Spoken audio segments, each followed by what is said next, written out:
The views and opinions expressed here are those of the guests and are not the official position of The Church of Jesus Christ of Latter-day Saints.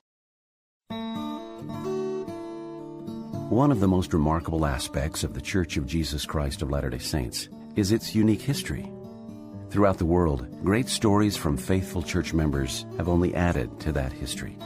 This program shares some of these incredible stories of faith, perseverance, hope, and inspiration. You're listening to Legacy.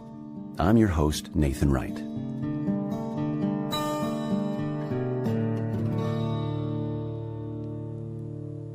While living near his in-laws in Harmony, Pennsylvania, Joseph Smith Jr. met his wife, received priesthood authority, buried his first child, translated much of the Book of Mormon, and received his first written revelations. Recent research by the Historic Sites Group of the Church History Department has uncovered additional insights into this critical period of early Latter-day Saint history that sheds light on Isaac and Elizabeth Hale's family and Joseph Smith's experiences while living near them. In studio today is Mark Staker. For the last 16 years, Mark has worked as a curator in the Church History Museum, has helped create numerous exhibits covering such subjects as Joseph Smith, Prophet of the Restoration, the history of the welfare program, and the history of the church among Native Americans. He has done joint exhibits with several institutions, including the Jewish Theological Seminary of America.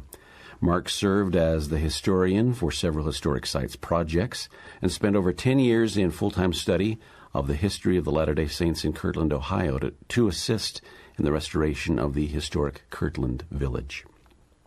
More recently, he has spent several years studying the restoration as it unfolded in Harmony, Pennsylvania. And welcome, Mark. Thank you for being here today. Thank you for having me. Let's discuss Harmony, Pennsylvania. It seems to be something that you love to talk about, and it's something that I think a lot of church members don't have a true understanding of. So tell us why Harmony, Pennsylvania is important to church history and to members of the church. I think you're right that many Latter-day Saints don't understand Harmony, Pennsylvania well, and often when we read church history, those writing that history skip over Harmony because it's a complex story and it's not well understood. But Harmony, Pennsylvania plays an important role in the history of the church. Primarily, it's the place where Emma Hale grew up, Joseph's wife, Emma Hale Smith, but it also is the place where a lot of important events in early church history took place. Harmony becomes important because the Hale family moves there. Isaac Hale settles in Harmony in 1787 and buys a small farm, and then goes back to Vermont where he spent his childhood and marries a young woman there, Elizabeth Lewis, who then comes down with him, and they settle in Harmony and establish a household. And a number of Elizabeth's relatives also come down and settle in the valley with them. So the Susquehanna Valley that stretches along the Susquehanna River as it goes through the Allegheny Mountains becomes the home for many of Emma Hale's relatives. And she grows up there in a nurturing environment where she becomes interested in religion and interested in the normal things that young ladies at that time do. I think that most Latter-day Saints don't realize how tight-knit the Hale family was.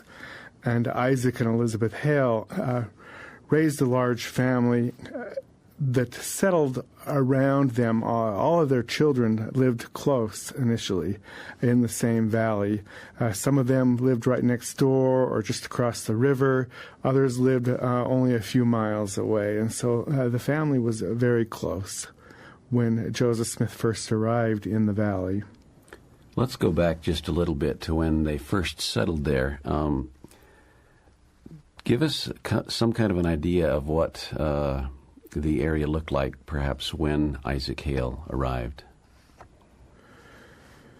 When Isaac Hale first arrived in the valley, there were some Native American communities settled along the river, but most of them had been forced out by the British and during fighting during the Revolutionary War. And so there was very little occupation in the valley at the time.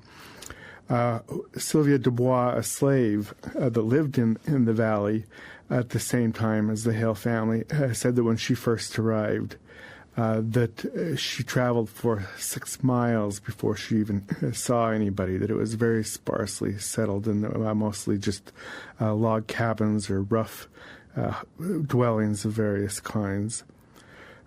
So when Isaac and Elizabeth settled in Harmony, they were in remote circumstances. There was very little, except for what they produced themselves, that was available. However, they lived right by the Susquehanna River. And the Susquehanna River became one of the major highways in America. Most of the goods traveling from New York and even from up further north down to Philadelphia and to Baltimore and other regions down south went down on the Susquehanna River. And there were a lot of people going down the river. And so, to an extent, it became a cosmopolitan atmosphere. The Hale family was exposed to a lot of people and a lot of ideas as individuals came down through their valley on the river. And at the same time, there was a lot of movement north. Cattle drivers would use the road that went right across their front. Cattle drivers would use the road that went in front of their home to go north, taking cattle up to Albany, New York, and other locations. And so they had a lot of traffic going north as well. And the Hale family interacted with a lot of people. When Isaac purchased the land for his original spread, so to say, how did that happen, and was it on the level, so to speak? That's an interesting question. For most of us, we think that the United States was a settled location and that all the states understood their boundaries and that everybody knew who owned what when early settlers came to this country. That was not the case. And there was a boundary dispute. Both Pennsylvania and Connecticut claimed portions of the land in northern Pennsylvania. And so when Isaac and Elizabeth Hale came, they purchased land through Connecticut, which is where Isaac Hale's family had originally come from and where he was born. And because of that, it created some problems down the road. Eventually, Pennsylvania was given that land, and they lost ownership of their property. And because of that, they had to turn around and buy their land a second time, and a lot of other individuals in the valley that had settled by them were forced to leave, including Isaac Hale's brother-in-law, Elizabeth Hale's brother Nathaniel Lewis, who lived right next door to the Hale family. He lost his property and had to move across the street, or across the river, which was like a street, and settle on some poor land that didn't produce well. And so the family struggled from that point on. The Hale family was set back too by this experience because naturally, if you had to buy your land a second time, it made it more difficult for you. However, they still did well financially.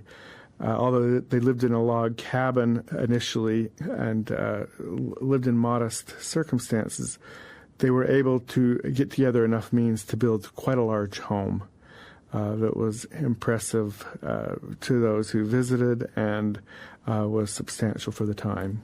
With most of their neighbors having to be forced off in this repurchase of the lands, Isaac must have been doing something that allowed him to keep it. What did he actually do?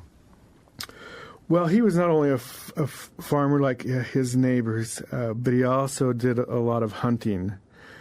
And he was situated along the river in such a way that he had a ready market for his meat. So he would go up into the Allegheny Mountains and hunt primarily deer and elk and some other game animals, and then he would ship the preserved meat from those animals down the river and sell it in Philadelphia, and got a very good income from doing that, which paid well and allowed him to do more things than his neighbors. As I understand it, part of the process that he used to preserve this meat was some kind of an Indian technique. How did he learn that, and what was his relationship with the local Native Americans? Isaac Hale seems to have had a closer relationship with the Native American community than perhaps most of his neighbors. That's one of the things that drew him to the region. There was a large massacre of Indians that the British had carried out during the Revolutionary War, and Isaac Hale found himself after that event down in the village where they had been massacred, and he met up with another individual who was in that village as well, and they both went together down into Harmony, where they found property that they wanted to settle. Archaeology has produced Native American artifacts that were on the Hale land. We don't know exactly when people were living on that property, but perhaps as recent as around the time that Isaac Hale settled the land, and he would have traded with the Native American community in the valley, and so he had a working relationship with the Indians of the Susquehanna Valley.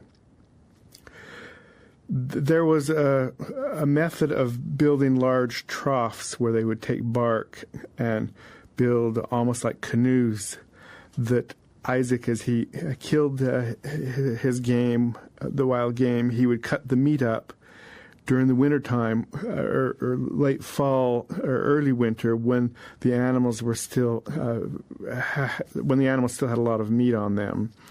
He would cut that meat up, put it in these large troughs, and then salt the meat so that it could be preserved all winter long. And then in the early spring, he would pull those troughs down and ship the meat down the river. Let's talk about Emma as a child and some of the circumstances in the area that made her as religious as she was, even as a child. It's difficult to get a really good picture of Isaac and Elizabeth Hale's religious sentiments because family members disagreed about some of the details.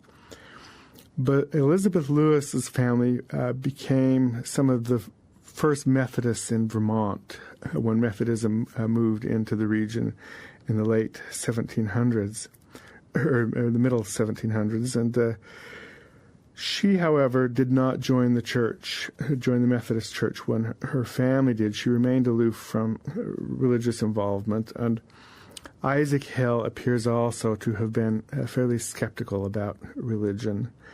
When they moved into Harmony, they were fairly isolated from religious activity.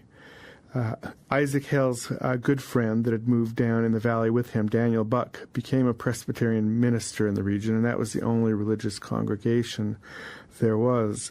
So when Emma Hale was born, they took her to his congregation and had her baptized as an infant, and had a number of her siblings baptized at the time as well. But that appears to be the only real religious activity that the family had. They seem to have remained fairly distant from involvement. Then a couple of Methodist ministers came through the valley, particularly Timothy Ash, who held revival meetings in their valley. And the family was drawn to Methodism. Nathaniel Lewis, Emma Hale's uncle, became a preacher at the time. He wasn't ordained, but he became intimately involved in Methodism at that time. But Isaac Hill appears to have stayed still fairly aloof, depending on how you understand what the family members were saying at that time. Emma, however, became very much involved in Methodism. She was active in class meetings, and she became a missionary for Methodism at the time, even though she was quite young. When she was 7 or 8 years old, she was out in the woods and shouting Methodists, which was primarily what they were, encouraged individuals to go out into the woods and pray to God and seek inspiration from Him. And she was doing just that. And as she was praying out loud on behalf of her father, who wasn't religious. And he, as a hunter, was out in the woods looking for game, and came across her praying and heard her praying on his behalf, and that touched his heart to such an extent that he became a Christian.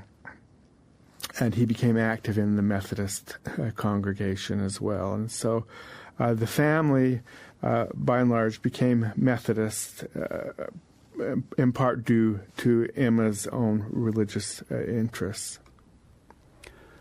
So what brought Joseph Smith Jr. to the area, and how did Joseph and Emma meet?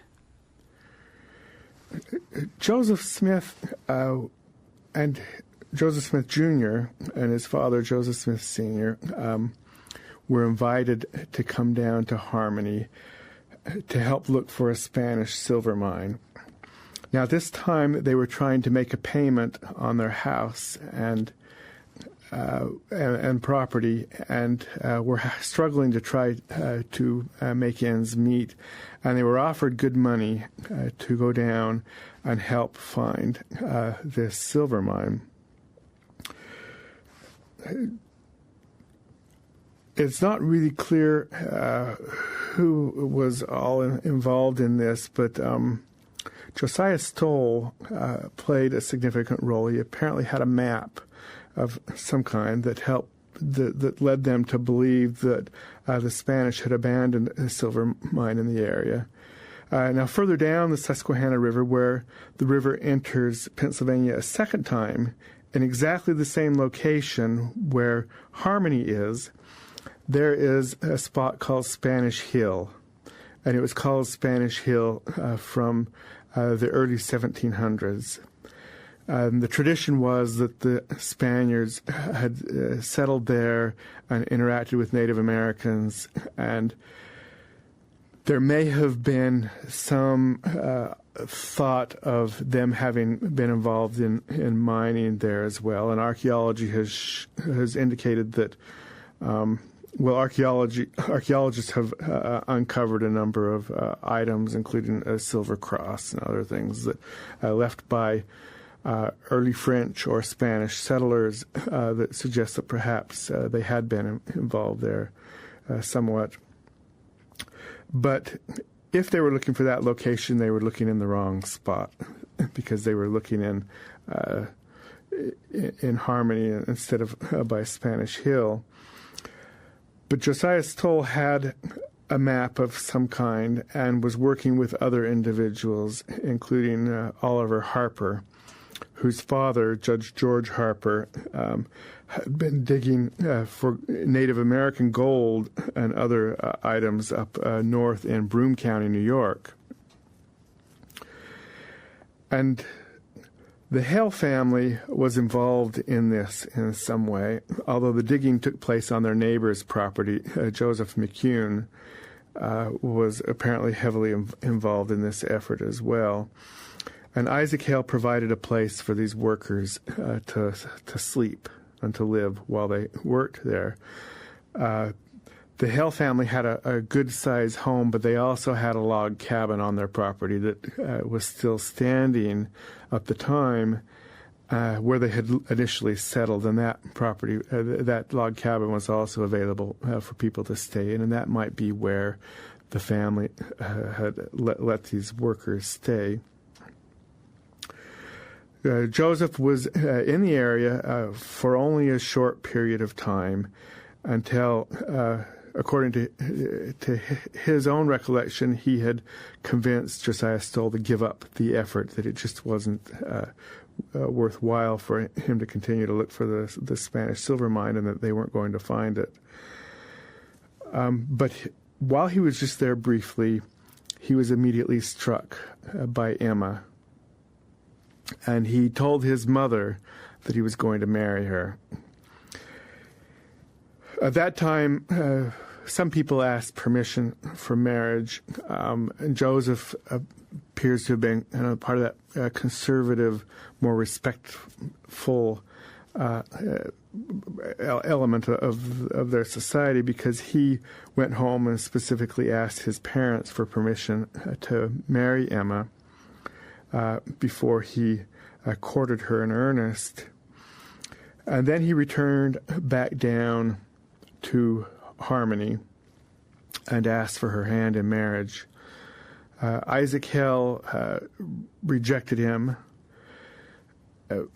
Some of the reasons were that some of the reasons that Isaac Hill later gave as to why he didn't want Joseph to marry Emma were that he didn't know him well. He was a stranger, he called him, and that he didn't approve of his occupation because he'd been involved in this silver digging mine. But Joseph nevertheless was persistent and continued to court Emma. At that time, he also got a job working for Josiah Stowell just over the border in Broome County, New York, and continued to work for Mr. Stowell while he courted Emma. He was able to borrow a sleigh from other individuals and go down and visit Emma from time to time, but it was quite an effort for Joseph to go each way because it was a good distance and would have taken him most of the day to travel down and visit with her. Emma had a sister who lived up north in Broome County near Colesville, and she went to visit that sister one day and stopped off at the Josiah Stowell home, perhaps to visit with Josiah Stowell's daughters. He had a couple of daughters there that were living with him at the time. And Josiah Stowell and Joseph Smith, who was there, both importuned Emma, is the word that she used, to marry Joseph, and she finally consented. And they were married just down the road at Judge Zachariah Tarbell's home.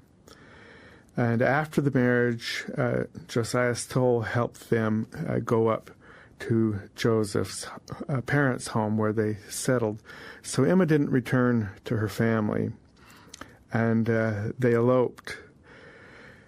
Now Joseph suggests in his own account of these events that he had initially planned on marrying Emma at her parents' home, which was customary at the time. That's where you usually got married, was at the home of the bride. So this was a change of plans for them, and it's not clear if Emma let her family know what she had done or if she just let them wonder. But I like to believe that she let them know that she had married Joseph, because they clearly a few months later knew that she was up in New York and that she was married to him. So based on Isaac Hale's refusal when Joseph asked for Emma's hand, traditionally there seems to be quite a strained relationship between Isaac Hale and Joseph Smith Jr.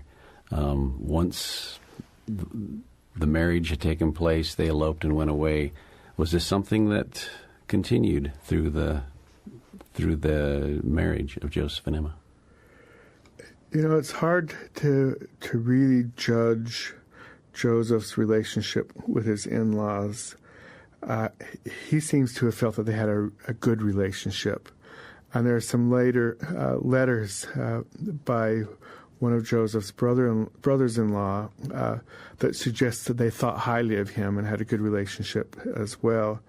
However, there is one affidavit that Isaac Hill apparently produced that seems very critical of Joseph. And Joseph doesn't seem to think that he had actually produced that, which suggests that either if he had produced it, that the relationship changed over time and that Joseph thought that they had a better relationship than they did, or that other people had encouraged him or encouraged Isaac or had taken advantage of Isaac in producing that affidavit. But they seem to have had at least a cordial relationship. When Joseph and Emma were married, Isaac asked them to come back down and live in Harmony. Later on in the census, Joseph Smith gives Harmony as his place of residence and not New York, not Palmyra, Manchester. He seems very tied to that area and thinks of that as home. And not only does Isaac invite them to come back down, but he makes the very best spot of land available for Joseph and Emma that they have. At that same time, Isaac's oldest son, Alvahel, is renting a farm down the road at the other end of the valley. And Joseph and Emma are able to live right next to the family on prime land, and Isaac sells that land to Joseph. There is strong pressure for Joseph to meet payments and to pay for the land, and he struggles to do that and gets help from others to pay for that land. But Isaac does make that land available to him. Just in case people have joined us late, we're visiting with Mark Staker, a curator for the Church History Museum and creator of numerous exhibits covering church history. And we're talking today about Harmony, Pennsylvania, and its importance in church history. And let's continue on. James Fenimore Cooper has often placed Harmony in this area in some of his writings. Why is that, and what is that significant? James Fenimore Cooper grew up along the Susquehanna River at the north end of the river in New York. When he began writing his novels about American life, he focused on life along the Susquehanna River.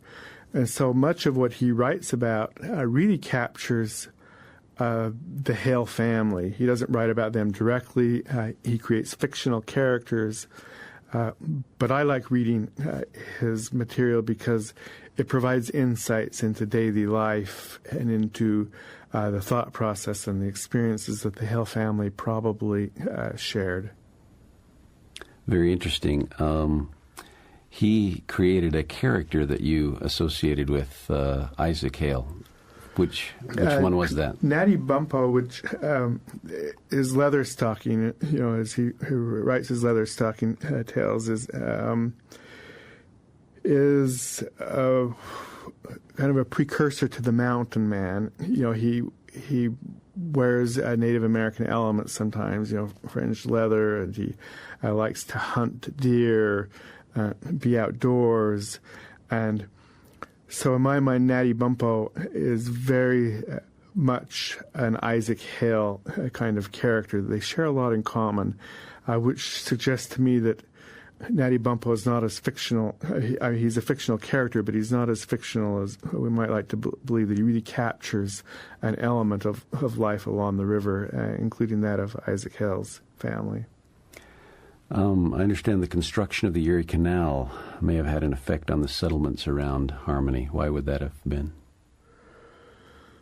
Well, the Erie Canal, when the canal goes in through Palmyra, New York, on out to Lake Erie, a lot of goods then start moving along the canal back and forth from the west to the east rather than going south along the river where they did beforehand. But It really has very little impact on travel along the river because they're two completely different routes, and so there's still a lot of goods that go down south along that river. So let's get back to Joseph and Emma. They marry, they leave for a time, and they come back and move into a home very, very near the Hales. There is some tradition that say this was a little log cabin or maybe even a tool shed. But what is some of the evidence that we have that may refute that? Well, Isaac and Elizabeth Hale had one of their sons living next to them on a portion of their property. And Jesse Hale married Mary McCune, a neighbor girl. And so they settled right between both families on a small area of property. And they appear to be the ones who built a small home that was on that land. We've done archaeology on the site and can't date construction of the home with that kind of precision with archaeology, but you can get a sense of the approximate time period that it was constructed. And it looks like the home was built at about 1825 when Joseph first arrived in the area, which is also about the time that Jesse Hale was married. It was a really nice home for its size. It was small, only a main level and a half story above. Not a lot of room for Jesse and Mary Hale, who had 5 children, but it was ideal for Joseph and Emma, who were newly married and didn't have any children in the home at the time.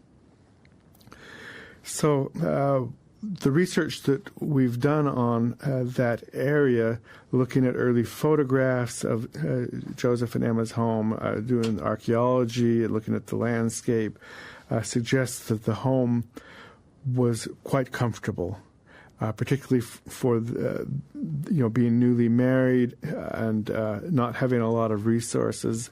That Isaac and Elizabeth made a comfortable home available to Joseph and Emma. Speaking of the evidence of some of these structures there, I understand there was a story of a missionary who had served in the Harmony area and had actually found some evidence from the Hale home that turned out to be quite significant eventually. Oh, yes, during the 1950s, the Isaac and Elizabeth Hale. Well, let me step back just to put this in context. Isaac and Elizabeth Hale built a very nice home in the area. Lucy Mack Smith, when she saw the home, she indicated in her later historical account that she called it a mansion. And they didn't have as nice a home up in Manchester, New York, as this, but it's probably not a mansion as we would see that today. It was a 2-story structure, but substantial in size. And that home continued after Isaac and Elizabeth Hale left the area, or after they died and their children moved away. The home was sold to others, and they lived into it. But tradition for some time had been that the home burned down in the 1870s and that another structure was built on the site. And so we assumed that there were no photographs of the home and that we didn't know anything about what Joseph and Emma's home looked like. However, as we were doing research, trying to understand the property and see what we could do about better interpreting Harmony, Pennsylvania for the church, there was a missionary who had served in the area in the 1950s when the home that had been on the property had fallen down and was being carted off, and the site was buried up.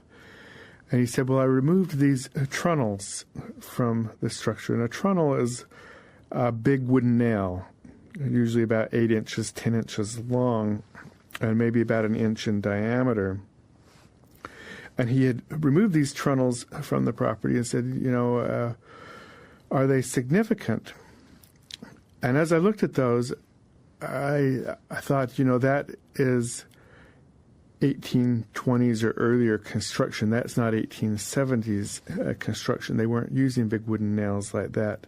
Later, when the home was supposedly rebuilt, because of that, we went back and looked at the early photographs, and we looked at all the information that we could gather, and it became clear that we had overlooked a lot of little details, that the home actually had survived pretty much intact. The superficial structure had been remodeled. The chimney had been moved. They changed the plate location of the fireplace and enlarged the windows and added a nice front entrance to the building. But primarily it was the same large elongated box shape of families typically lived in at the time. And so from that we concluded that the Hell home had survived up to the 1950s, primarily intact. And we were able to learn a lot from going back to photographs and trying to understand the nature of that home. And so that it was serendipitous that this individual had those trunnels, but that put us on a whole different line of thinking that allowed us to reconstruct somewhat what the home looked like. Now, we know that some of the translation of the Book of Mormon took place in Harmony at this home that you described was comfortable for Joseph and Emma. Some people believe that the translation may have taken place in the upper half level where it was dark and there were no windows and perhaps more private. But what evidence is there against that? Well, the first-hand accounts of the translation process in the home suggest that translation took place in the kitchen, where there was a lot of light. It was the main level. They could open the door and let air flow in. One account suggests that they hung a quilt up on the door, so people couldn't look in. Another suggests that some of Emma's relatives were hollering rude things in through the doorway, so they may have hung the quilt up to kind of avoid that a little bit while the process took place. But for a modest family like theirs, candles were quite expensive. You only burn those when you absolutely needed to, and the upstairs wouldn't have had fireplace light or candles or other things easily for them to work. It was a place to sleep. And so all of the details together suggest that the translation took place primarily on the main floor in the kitchen. Emma even mentions that that the plates were wrapped in her tablecloth that lay there on the kitchen table, and that as she cleaned up in the kitchen, she moved the plates around during the process and thumbed the pages, much like you would a book, through the tablecloth, although she never was allowed to look at the plates themselves. Joseph and Emma had their first child in Harmony, and it died, of course. But was this a singular event based on the area and the time? Joseph and Emma were undoubtedly, in my mind at least, excited, when they're expecting their first child, as most parents are, and looked forward to that event. Joseph was working on the translation of the Book of Mormon at the time, and reading carefully the accounts of that process suggests that while Emma was expecting, she continued to help as his scribe for part of that time. But Martin Harris was a scribe for much of that time, particularly near the end of Emma's term for her pregnancy. But looking carefully at the data, we find that a lot of people started dying in the valley, beginning in January of 1828. And so as Emma was expecting her child, there are a lot of people dying around them, particularly Hale family members. There's a little niece of hers that dies, and brother of a brother-in-law of hers that dies, and then some neighbors of theirs that die. And there's an unusual spike in the number of deaths. Usually there's one death a year in their part of the valley, or sometimes none, and rarely two. But there are 6 deaths within just a few short months right in their neighborhood. And these all occur right before Emma delivers her child. Joseph Smith describes her as being very ill. And we assume that that's right after the delivery, but it may have begun right before as well. We don't know exactly what kind of illness she had or how that impacted her child, but it appears that the infant was stillborn. A woman who was at the delivery said, and today we think of that term meaning that the child was born dead, but at that time, stillborn was a medical term that meant that the child was born living, or one of its meanings was that the child was born living but didn't cry, that was listless and not responsive. And Lucy Mack Smith says that the child was born alive but died shortly after birth. This all suggests that perhaps that illness that was going through the valley that led to all these people dying also led to the death of Joseph and Emma's child. So an epidemic almost is what it sounds like. Probably an epidemic through the valley of some type. We always think about, a young mother, her first child, and perhaps it was premature or something like that, but this evidence suggests that it was more associated with this epidemic. Yes, I think it was. And it was a difficult experience for the young family. And deaths then were fairly expensive as well, like they are today to respond to. It would cost a couple of dollars for you to hire somebody to dig the grave, unless you did that yourself, and Joseph may have done that. But the headstone is made by the same manufacturer of a lot of headstones up in Broome County, New York. The same materials, the same writing style, the same person writing the text on them. And this suggests that somebody in Broome County, New York, provided that headstone for Joseph and Emma, and probably some of the early members of the church there had done this as a gift to Joseph and Emma to memorialize their child. Now, we often think of that child as having been named, and in later records, the child was given a name, but it wasn't customary at that time to name a child immediately, and especially if they died shortly after birth, they weren't given a name. And on the headstone, it doesn't have a name. It just says the infant of Joseph and Emma Smith, and then provides a date of death. And so it's most likely that the child wasn't named at the time, but was just assigned a name later on by other individuals. Thank you. One of the most significant events in church history, the restoration of the Aaronic priesthood, took place here in Harmony. We associate that with a beautiful, bright spring day with lots of trees as Joseph and Oliver go toward the river and pray and receive the vision and baptize each other, all within, a very short period of time. What do you believe it was really like? Well, the data suggests that it was still somewhat cold in the area and rained quite a bit. 2 days before, the day before Joseph and Oliver received the priesthood, there's a wedding held on the neighboring property.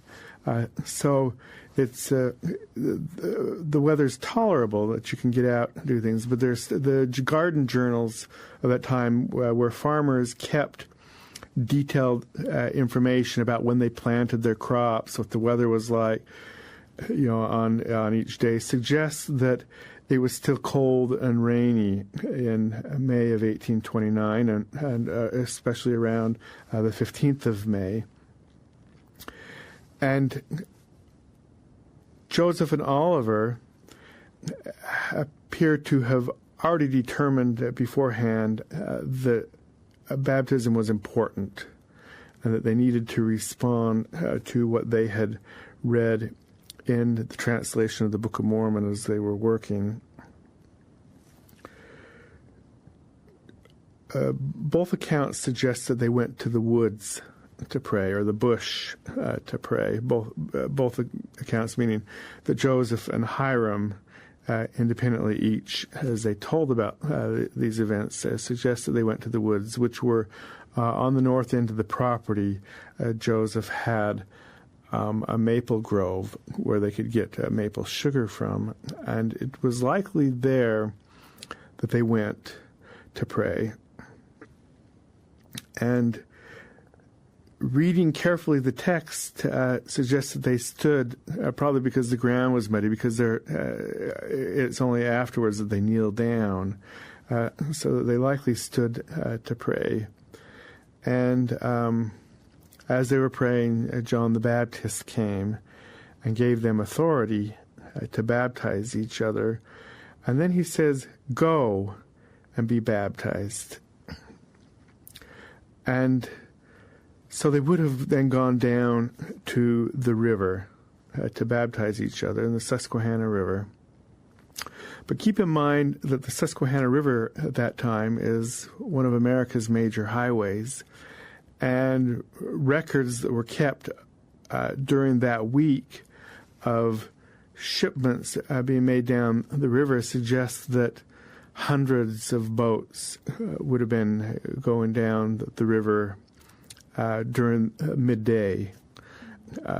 It would have been many hundreds of boats, and so there would have been no opportunity to find the river vacant at that time. You would have always had a boat either at the north end of the river coming down towards them, or down a little further south back up. And so if they wanted privacy, they would have had to have waited until later in the evening, which they may have done. And Joseph and Oliver then baptize each other and confirm each other members of the church. Based on the practice of the Methodists and others, I'm sure at the time, of going out to the woods to pray, and it being a common thing, would it be impossible to think that they were baptizing one another and there was lots of traffic? I mean, it wasn't a unthinkable thing for maybe a boat to go by and see a couple of guys in the river baptizing one another. Absolutely, yeah. They could have baptized each other with the boats there, and people would have recognized that as just a normal activity, because Methodists, not all Methodists, but many Methodists baptized adults, and Baptists, of course, did in other congregations as well, and so there were baptisms that took place in that river by other people. Is there something, let's say, what is the thing that members need to know most about Harmony and the history of the church that you would say? Harmony plays a more significant role in the church than I think we are inclined to recognize. We either think of it as solely the place where the Aaronic priesthood was restored, or the Aaronic priesthood was restored and some of the Book of Mormon translation took place. But Harmony is really where Joseph Smith learns to be a prophet. Not only through the translation process of the Book of Mormon, through receiving authority to lead the church, but he learns to receive revelation. That's where the first revelations that he dictates as a prophet come from, and he learns that process of being the mouthpiece of the Lord in harmony. And so really everything that we have built on as the Church of Jesus Christ of Latter-day Saints rests on what took place in harmony. The Book of Mormon having a prophetic voice, provide direction, and having proper authority. Which is truly significant, so thank you. Correct. We've been visiting with Mark Staker, a curator for the Church History Museum and historian for several historic site projects over the years. Thank you very, very much for being with us today, Mark. You're welcome. You've been listening to Legacy. I'm Nathan Wright.